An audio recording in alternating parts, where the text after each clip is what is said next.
Good evening, ladies and gentlemen. Once again, welcome to With Jewish Youth. And thank you so much for all the compliments we've been receiving lately. This morning, there were many people who called in thanking us for last night's program. And we are so happy that you people are enjoying your program. And I want to tell you that the mail has picked up tremendously. It takes me hours sometimes to go through all the mail that's been coming in from our audience who listens in to the evening programs. I should also like to thank all those of you who have begun to send the contributions. This is something that has now also, thank God, begun to pick up so that we could continue to bring these shows to you and to bring you these interesting interviews and to help you along with the problems of identity and sort of bring this great message of hope and confidence in the future to all our radio listeners. I should like to tell you, first of all, that for those who don't know, I write a column weekly in the Jewish press, and I should like to invite you to read this column. I think you'll find it to be both provocative and very inspiring and interesting. The Jewish press could be gotten on the stands where you buy your regular newspapers, or you could contact the Jewish press in Brooklyn, New York on 3rd Avenue, and they will be happy to send you a subscription to Jewish press. I also want to thank you for writing to me for the handbook, the Passover handbook, that little booklet that speaks about the laws of Passover pertaining to medicines, drugs, pharmaceuticals, and also to the foods that are permissible or forbidden on the holiday of Pesach. These are still available for single copies. It's free. In bulk, there would be a charge of 5 cents per copy. We also have the Seder guides, which explain all the ceremonials at the Seder, and you could get those for a nickel if you buy them in bulk, or free if you just order 1 or 2 copies. I also want to remind you about Camp Shalom and Camp Sessi, Camp Amuna for seniors, and the pamphlets are ready. As soon as you ask for them, we'll be happy to send them out. These 2 camps cater to young college men and young college ladies without any Jewish background, and those who would like to spend several weeks in a beautiful mountain setting in peace and harmony, where they could enrich their lives and enrich their souls and knowledge in Judaism. So get to us as quickly as you can, and we'll be very happy to service you. All your communications should be addressed to With Jewish Youth, care of this station, WEVD 1700 Broadway, New York, or With Jewish Youth, 824 Eastern Parkway, Brooklyn, New York, 11213.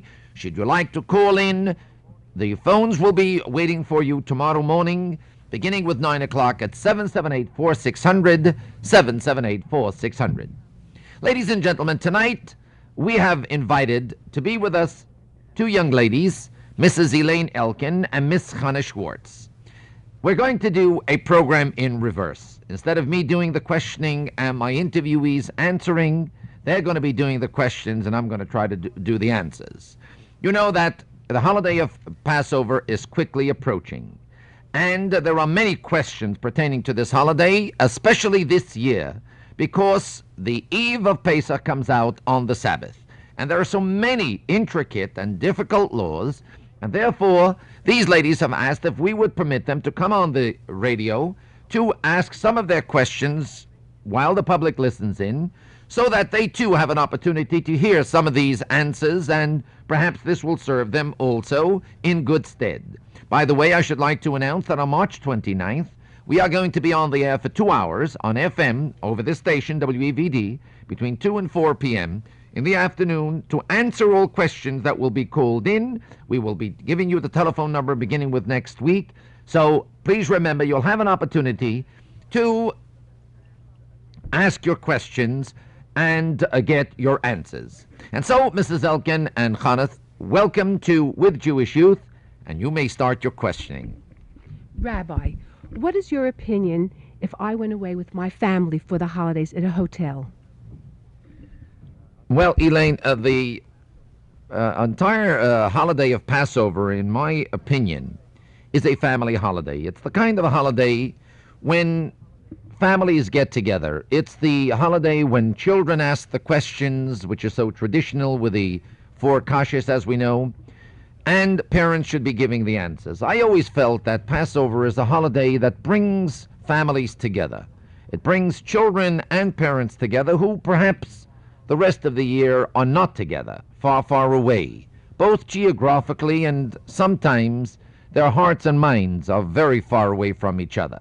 That which some people call today the generation gap. But you know, I always felt that when you go away from your home, you're robbing your family from that spirit, that environment, that atmosphere that is created when you have children together with their parents in a family setting. It's a lot different. Yes, I understand it's difficult to prepare this holiday, and you could go with your children to a hotel, as you just suggested.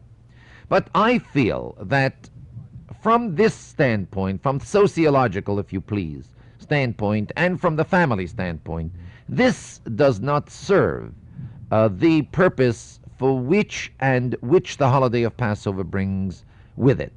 Now, there is also another thing that I think we ought to be very honest about. The holiday of Pesach is a holiday which is tied in with many strict laws. All the laws pertaining to chametz and matzah, that which is permitted and that which is forbidden, are laws that are very intricate, and one has to be extremely careful. I know in my own home, we go to many difficult ends to try to make the Passover holiday proper. And you know, the traditional blessing is they say you should have a kosher and an afreilichen yontif, a kosher and a happy yontif. Usually we say a kosher one first. Why is it?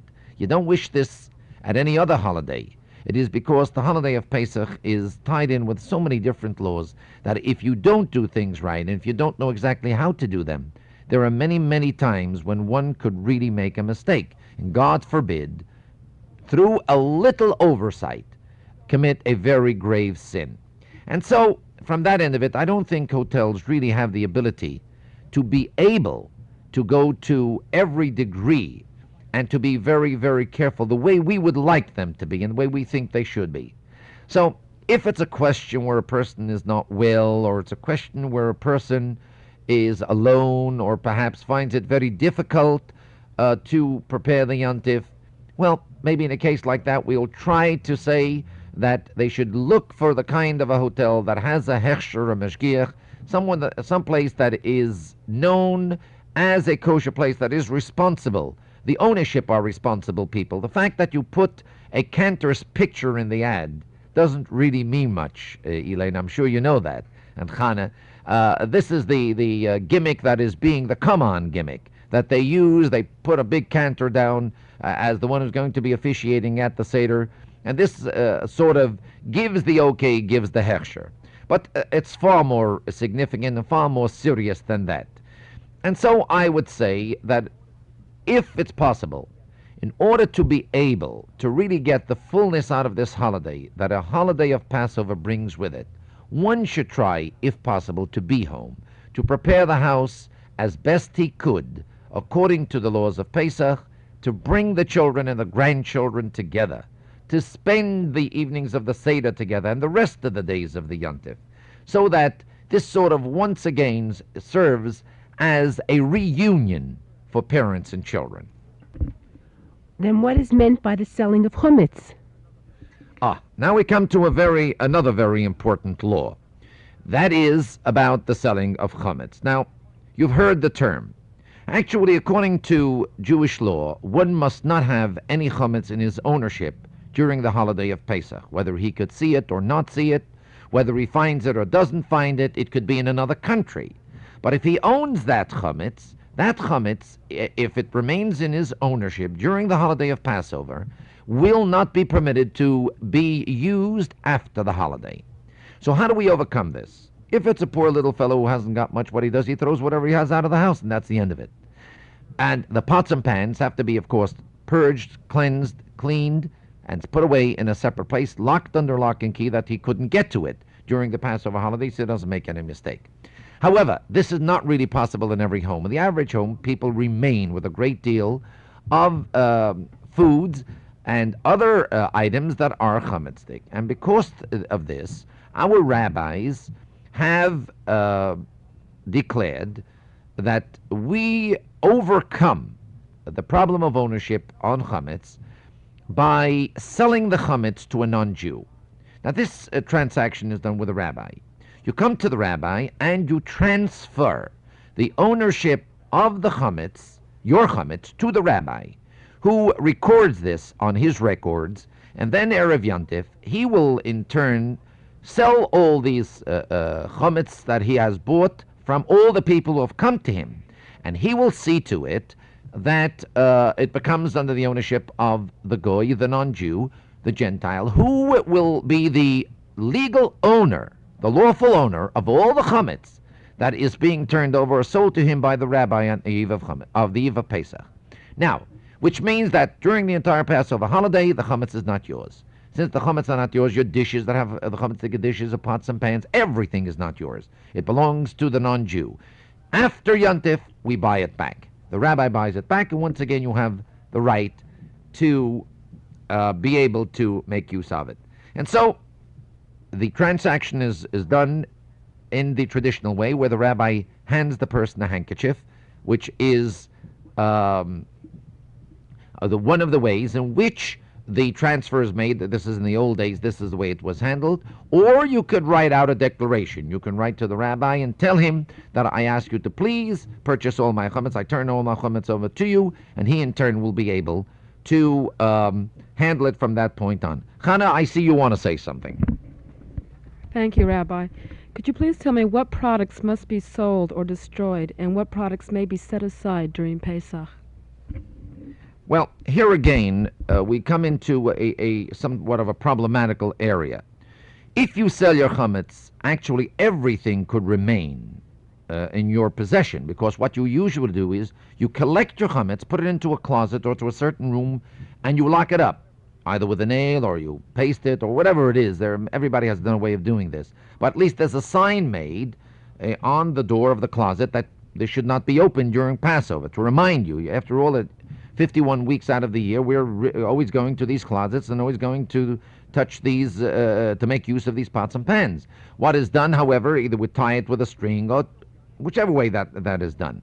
So if you have sold your chametz, everything that you sold automatically is already under the ownership of the non-Jew, and therefore it is permissible to remain in your own abode or in your own house or home, and because that's no longer yours, that belongs to the non-Jew. However, I do know that there are people who take the real chametz, and even they sell it, still they don't want it under their roof. Like some people will not hold spaghetti or noodles, okay?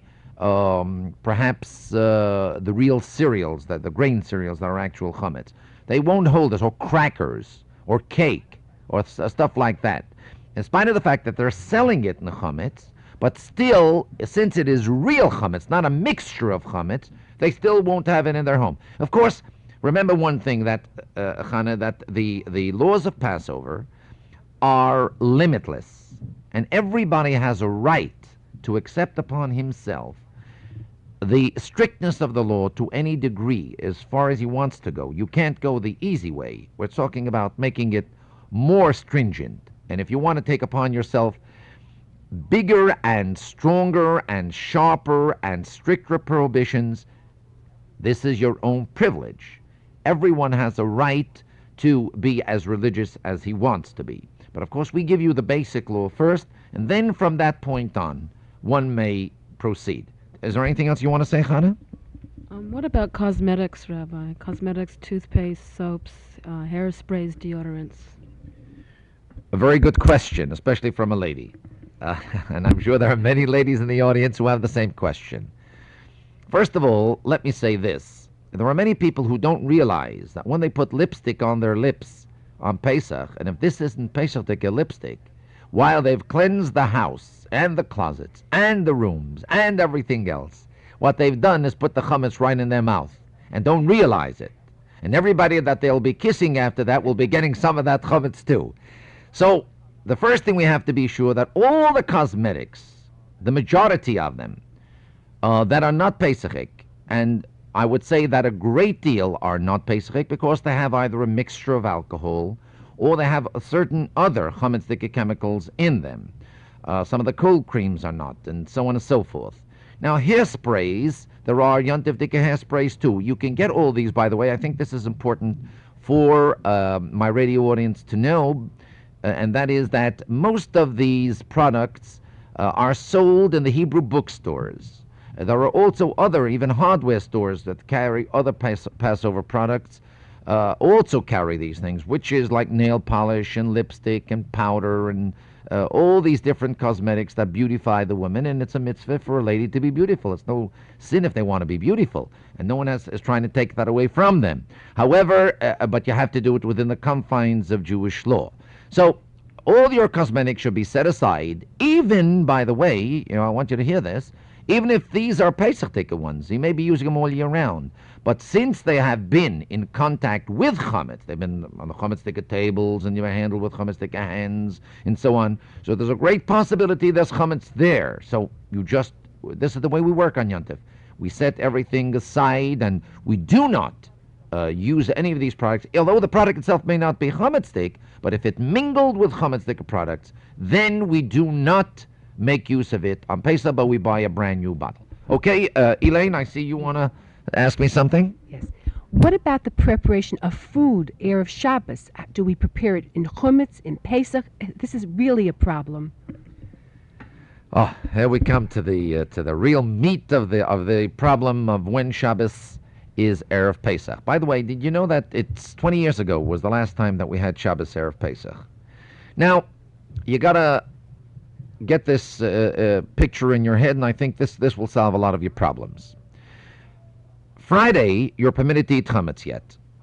Okay? Now, however, you must understand the following, that your house has to be Pesach before Shabbos sets in, which means that the stoves have to be Pesach, and the sink and the tables, everything. There should be no more chametz around. For the simple reason that while you're permitted to eat chametz till Saturday morning, I haven't got the exact time. It's around 10 o'clock, I think, but I'll be announcing it closer to Yontif.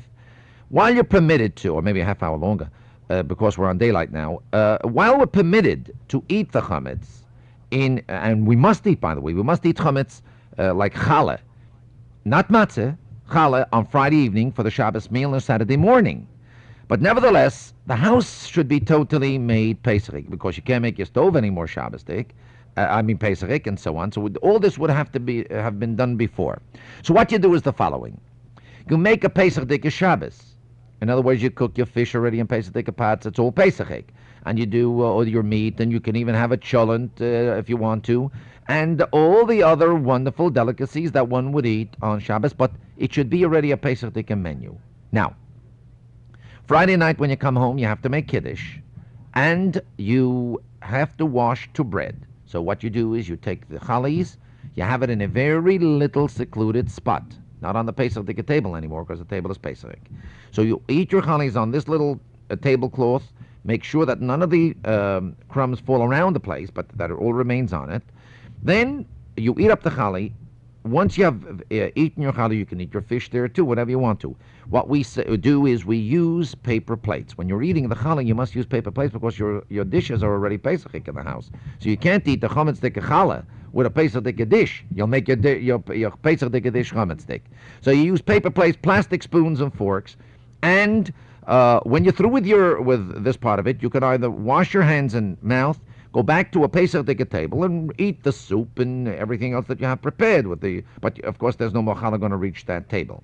Or if you wish, you eat your entire meal on paper plates, on the chametz a little table that you've set aside in some corner of the room or in a separate room. And then when you have completed your meal, what you do is you empty the crumbs from the plate, you put it on to this tablecloth, and you take the tablecloth and shake the crumbs into the toilet bowl and flush it down so that is destroyed. You have none of it left anymore. You understand? So there's no more chametz around in the house. You take your paper plates, you cleanse them and put them into the garbage can. You must remember another thing. You're not allowed to carry out anything on Shabbos from the house to the street. So you can't carry your garbage out. So which means that you try to cleanse the paper plates from the crumbs, put it onto that tablecloth or whatever you've been using for covering to the table, and then empty that into the toilet bowl. The paper plates you can throw into the garbage can. Nothing to worry about. It's not real chametz or anything like that anymore. What do you say? What about the candles for Shabbos? Because you're not allowed to touch your candles on the Sabbath. All right, a good question. First of all, you must remember to wash the candlesticks before Shabbos, because most people keep their Shabbos candlesticks on the Shabbos Dike Chometz Dike table. And it's very, very possible that some of those candlesticks get some chometz attached to it, so you should make sure to cleanse that. We all polish our candlesticks anyway, but that has nothing to do with it. I want to be sure to make mention of this. Now, they could be placed on the Pesach Dike, because they're a Pesach. They could be placed on the Pesach Dike table, and you can have your candles burning as always. You don't have to, and of course you won't touch them until after Shabbos. Now, once you've thrown out into the garbage, I mean, the paper plates and the plastic spoons and so on, the following morning, right? The following morning, Shabbos morning, you must go to shul and daven very early. Most minyanim will daven, I dare say, so that the people could be home by 8:39 the latest. They make kiddush, they eat again challah, and with the same setup that we have just spoken about, they sort of partake of this meal. If they don't want to eat the full meal, they just want to eat, let's say it's too early for them, so they'll say they'll eat a hot egg, or they want to eat a piece of challah with a piece of fish, and just to sort of satisfy themselves. Then they do the same procedure. What you do is you take the crumbs and get them off those paper plates, put them into the tablecloth, take the tablecloth, shake it into the toilet bowl, flush the toilet bowl, throw out the paper plates and plastic spoons, wash your hands in your mouth, and then you know that from this point on, you're ready Yontif Dik. Now, let's say about 1, 2 o'clock, if you want to eat something, you eat, but you don't wash the bread anymore. Here you can eat a cholent, you can eat tzimis, with fish, flesh, fruit, whatever you want. I mean, it's all Pesach, it's not anymore chametz. So that actually, in many ways, it's very, very good that when Shabbos comes out, Erev Pesach. Like my wife said, it'll be the first Seder she's not going to fall asleep at the Seder. Because usually Erev Pesach is such a hectic day, and she works never so hard, at least now she'll have time to rest up, and the whole Shabbos Dika day. By the way, Chana, you wanted to ask me something about the preparations to the Seder.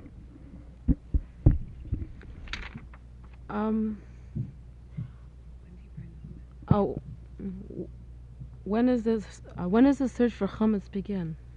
Oh, well, we're not up to the Seder yet. I'm sorry. The search for the chametz would have to be this year on Thursday night, in spite of the fact that usually it's on the eve of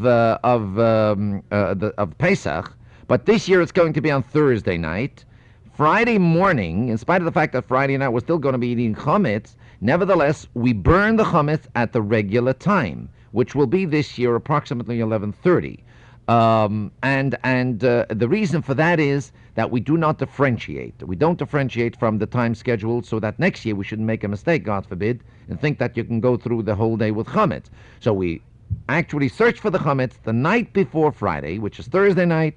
We burn the chametz Friday morning, and there's, however, one thing which you have to remember. You have to annul all your chametz Saturday morning. That which is said when you burn the chametz is not said this time. You say it Saturday morning at approximately the time when you have to stop eating chametz, which would be, as we said, approximately 10 o'clock, but I'll announce that closer to Passover, which means that we have to annul it once again. We did it Thursday night, but we're going to have to do it Saturday morning once again. Okay, Elaine?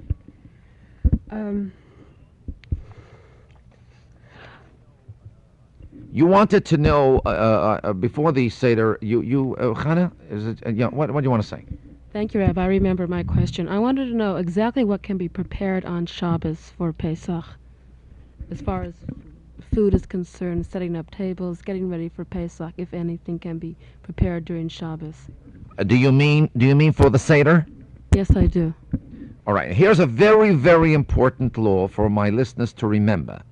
While Shabbos is Erev Pesach, on Shabbos proper, you dare not prepare anything for the Seder. Okay? Which means that everything that has to be prepared, either you prepare it on Friday, like grinding of the grain, the horseradish, and perhaps soaking the lettuce, and if you're using romaine lettuce for the moror, and so on. But to set tables or to cook, God forbid, on Shabbos and all cook altogether, or to prepare anything that's needed for the Seder, this is not permissible on Shabbos. You're not allowed to prepare from Shabbos for after Shabbos. Shabbos is a holy day, and only you're allowed to prepare for Shabbos what you're going to be doing on Shabbos proper. Yes, Elaine? One more question, Rabbi. What time will we eat on Shabbos? Would you know that? At night? At night. Noch Shabbos. Noch Shabbos. All right. Now, the thing is like this. We'll go one step further. Now that we have, let's say, thank God, the chametz is out of the house, the Pesach is in the house, we had a good Shabbos rest, everything is wonderful. What we do, we go to the synagogue, of course, to daven. The women will be home. The time when Shabbos is over is approximately an hour after the time of lighting of candles, all right? From that point on, you could start preparing. You women can start going to work already to prepare the things that have to be ready for the Seder. We may be coming back a little later from shul, but you have a right already, since Shabbos is officially over, you have a right to be able to prepare for the Seder. Have you got any other questions?